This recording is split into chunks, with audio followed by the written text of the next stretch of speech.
ulit ako sa aking simpleng buhay. Pero may pangarap, syempre. Lahat naman tayo may pangarap sa buhay, di ba? Huwag mo sabihin wala kayong pangarap.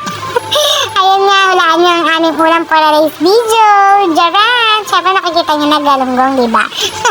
So, ayan nga, dapat yan ipipirito ko.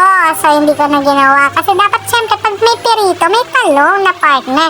Eh, actually, napakamahal ng talong. Hindi ko na binili. Napakaliit, 18 pesos. So, di ba? Nakakainayang bumili. Hindi naman kumakain ng aking Janakis noon. So, nag-decide ako ipaksiw na lang.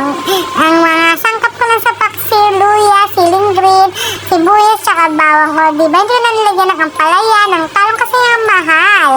Pang-budget meal lang kami. Tapos sinati ko na nga dyan yung galunggong para madaming kinalabasan. Para ulam namin kinabukasan. Tapos meron pa akong babaunin. O diba? Ang tipid namin. So ayan, iniwa ko na yung sili. Ang sarap niyan. Kinain ko yung sili. Maanghang pero sulit talaga. Solid yung anghang niya pero napakasarap. Tapos ayan, napakasarap sili lang. Joker ka ba? Charing. Tapos ayan ngayon, sinama-sama ko lang yan sa isang lalagyan sa kaldero. Tapos inayos ko yung isda niyan. Yung mga buntot nasa ilalim. O di ba? May ganun pa. Pero walang kinalaman yun doon. Tapos ayan, sinama-sama ko lang yan. Yung luya, hiniwa ko sa pabilog. Tapos nilagay ko na dun sa mga singit-singit na mga isda para mawala yung yung lansa. O diba? Tapos alam niyo ba, yung luya nakakaganda ng boses. Parang dami-daming may alam na nun, diba? So anyway, parang pampadami lang ng sasabihin. Tapos ayan nga, nilagyan ko lang ng sibuyas, sinalo ko na rin, pati bawang halo-halo na yan, wala hindi makikibuya. Kapag yan kumibo, ewan ko na lang.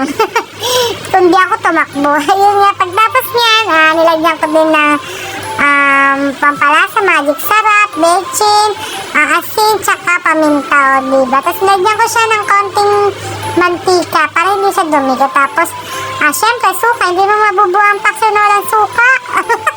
So, ayan, nilagyan ko ng suka, tsaka konting tubig, H2O, may nilad. Tapos, ayun, tapos, pinakuluan ko lang siya, niluto ko lang yung suka para masarap talaga siya. Tapos, pagtapos nung kumain na kami ng Janakis, napakasarap ng kain namin, naubos namin yung kanin namin.